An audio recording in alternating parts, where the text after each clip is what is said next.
আজ ছোটবেলার একটা কবিতা খুব মনে পড়ছে। নাম রানীর রান্না। কবি চণ্ডীচরণ চট্টোপাধ্যায়ের লেখা।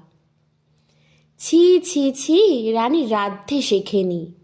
জ্যাঠাইমাকে বলে ছোলে মশলা দেব কি।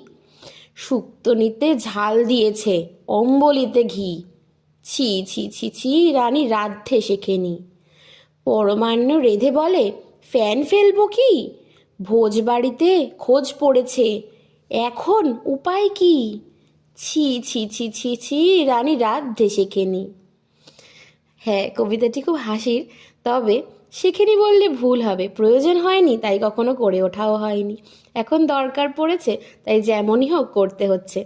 আশা করছি আমিও একদিন মা মাসিদের মতো পারদর্শী হয়ে উঠব। ততদিন সাথে থেকো। আজ যা রান্না করলাম সেটা হচ্ছে অমলেটের ঝোল।